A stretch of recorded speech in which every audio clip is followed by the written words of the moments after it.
नमस्कार, मैं हूं विशाल यादव। प्रधानमंत्री नरेंद्र मोदी के इस्तीफे को लेकर के अमेरिका में जन सैलाब उमड़ गया है। कॉकरोच जनता पार्टी ने देशव्यापी आंदोलन की मांग की थी, लेकिन वैश्विक स्तर पर प्रधानमंत्री नरेंद्र मोदी और धर्मेंद्र प्रधान के इस्तीफे पर जन सैलाब उमड़ जाएगा, शायद कभी किसी ने सपने में नहीं सोचा था। प्रधानमंत्री नरेंद्र मोदी को भी शायद ये पता नहीं था कि अमेरिका में हमारे इस्तीफे पर चर्चा हो जाएगी, हमारे मंत्री के इस्तीफे की मांग हो जाएगी। शायद मोदी जी ने कभी सपने में नहीं सोचा था, लेकिन दोस्तों आज इस खबर ने पूरे पीएमओ को हिला दिया है। प्रधानमंत्री नरेंद्र मोदी थर थर कांपने लगे। सोनम वांगचुक के साथ जो तानाशाही मोदी सरकार ने की है, इस तानाशाही को ना देश और ना दुनिया इसे कोई बर्दाश्त नहीं करेगा। अब ऐसे में ऐसा लग रहा है कि मोदी जी को कुर्सी छोड़नी पड़ जाएगी। भाई पूरा देश, पूरा विदेश शायद मोदी जी के पीछे पड़ गया है। अब आप लोगों को यकीन नहीं होगा कि क्या अमेरिका में ऐसा हो सकता है? क्या अमेरिका में मोदी के खिलाफ प्रदर्शन हो सकता है? क्या अमेरिका में मोदी के मंत्री धर्मेंद्र प्रधान के इस्तीफे की मांग हो सकती है? अब दोस्तों गौर फरमाइएगा आज तक चैनल पर, जहां पर आज तक ने इस खबर को छापा है, तो आप लोग अंदाजा लगा सकते हैं कि बात में कुछ न कुछ गंभीरता है। अब दोस्तों यहां पर देखिए लिखा भी है, सोनम वांगचुक के अनशन की अमेरिका में गूंज, धर्मेंद्र प्रधान की इस्तीफे की मांग का मिला सपोर्ट। देख लीजिए साफ साफ लिखा है, सोनम वांगचुक के अनशन की अमेरिका में गूंज, यानी कि अमेरिका में सोनम वांगचुक के अनशन को लेकर के कहीं न कहीं लोग सड़क पर उतर गए कि सोनम वांगचुक जो 21 दिन से कुछ नहीं खाए, जब सोनम वांगचुक का ये प्रोटेस्ट कुछ असर करने वाला था, नरेंद्र मोदी की कुर्सी हिलाने वाला था, धर्मेंद्र प्रधान का इस्तीफा लेने वाला था, उसी समय शादी वर्दी में पुलिसकर्मी सुबह आते हैं और उठाकर ले जाते हैं। यहां तक कि सीजेपी कार्यकर्ताओं को पीटा जाता है, छात्रों को पीटा जाता है।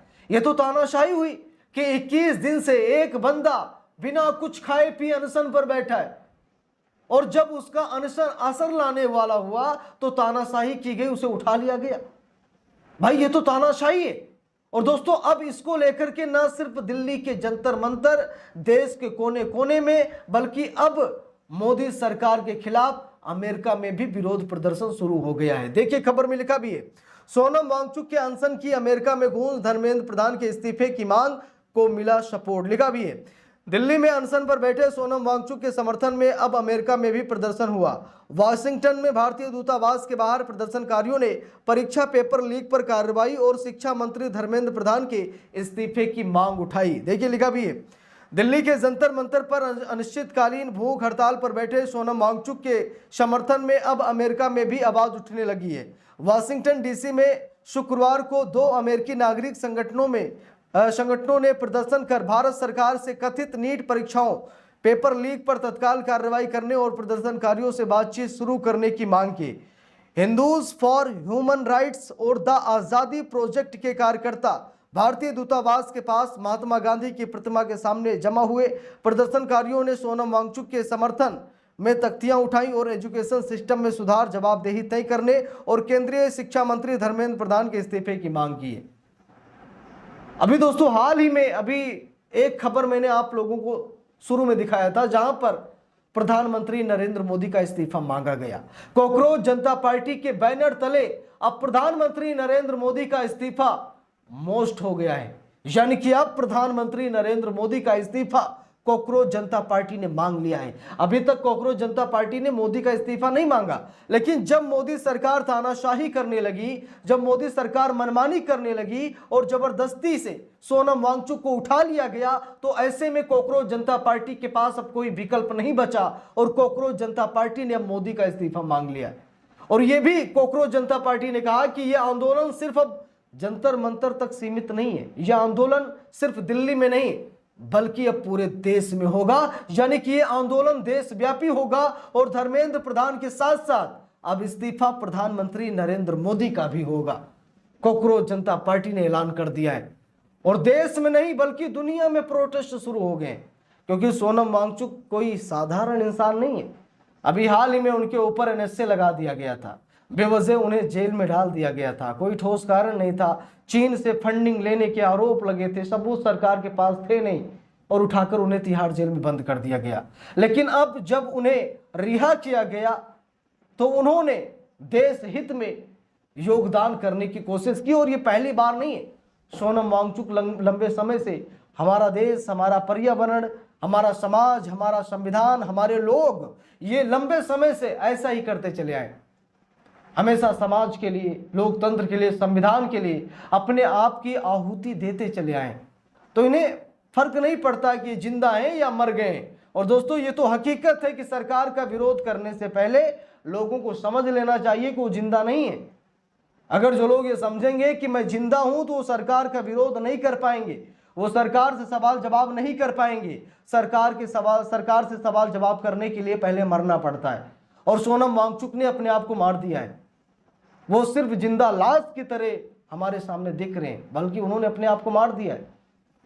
क्योंकि सरकार का विरोध मतलब देशद्रोह, सरकार का विरोध मतलब तिहाड़ जेल, सरकार का विरोध मतलब कुछ भी हो सकता है, एनकाउंटर भी हो सकता है। अगर आप छोटे हैं, आपकी कोई पहचान नहीं है, तो आपका एनकाउंटर भी कर दिया जाएगा। बड़े चेहरे हैं तो उठाकर जेल में डाल दिया जाएगा। ठीक है, तो सरकार ऐसा ही करती है। आप नेता, मंत्री संतरी हैं तो आपको खरीद लिया जाएगा, ईडी सीबीआई की धौंस दिखा दी जाएगी। ये ट्रेंड चल रहा है। ये ट्रेंड नहीं बल्कि ये तानाशाही है। और कॉकरोच जनता पार्टी भी अब मोदी सरकार की तानाशाही को समझ चुकी है। देखिए, लिखा भी है, प्रदर्शन से पहले हिंदूज फॉर ह्यूमन राइट्स ने प्रधानमंत्री नरेंद्र मोदी को एक ओपन लेटर भी लिखा। संगठन ने कहा कि सरकार को प्रदर्शनकारियों से तुरंत बातचीत करनी चाहिए, परीक्षा व्यवस्था में सामने आई खामियों पर ठोस जवाब देना चाहिए और जवाबदेही तय करने के लिए समय और प्रक्रिया शुरू करनी चाहिए। प्रदर्शनकारियों की मांगों पर सरकार करे संवाद, लिखा भी है। संगठन की कार्यकारी निदेशक सुनीता विश्वनाथ ने कहा कि सरकार को अब और इंतजार नहीं करना चाहिए। उन्होंने कहा कि प्रदर्शनकारियों की मांग पर गंभीरता से विचार करते हुए तुरंत संवाद शुरू कर दिया जाए ताकि किसी की जान पर संकट ना आए। लेकिन सरकार को कोई फर्क नहीं पड़ता है, कोई जिए या मरे, सरकार को कोई मतलब नहीं है। 28 जून से, आज से नहीं, 28 जून से सोनम वांगचुक भूख हड़ताल पर बैठे हैं और वो अपने प्राण त्यागने के लिए भी तैयार थे कि अगर देश के युवाओं के लिए, देश के छात्रों के लिए और संविधान को बचाने के लिए, लोकतंत्र को आज़ाद कराने के लिए अगर सोनम वांगचुक मर भी जाता है तो कोई दिक्कत नहीं। और मरने की कगार पर भी थे। अरे आप एक पल का खाना ना खाइए, देखिए क्या हाल होता है। 21 दिन से बंदा कुछ नहीं खाया, जरा सोचिए। वो जिंदा लाश बन चुका था। शायद उसके जो हार्मोन्स थे वो भी काम करना छोड़ चुके थे, बॉडी शिथिल पड़ गई थी, कुछ एक्टिविटी नहीं खास। ठीक है, तो बात यह कि सोनम वांगचुक के वैसे भी ऑर्गन्स काम करना बंद कर चुके थे। ठीक है, सोनम वांगचुक किसी भी दिन मर जाते, लेकिन सरकार को लगा कि भाई कुर्सी चली जाएगी, इसीलिए सोनम वांगचुक को जबरदस्ती उठा लिया गया। इस पूरे मामले पर आप लोगों की क्या राय है, कमेंट करके जरूर बताइएगा। वीडियो को लाइक शेयर, अगर चैनल पर नए हैं सब्सक्राइब करके सपोर्ट कीजिएगा। मिलते हैं दूसरी वीडियो में, तब तक के लिए बहुत बहुत धन्यवाद।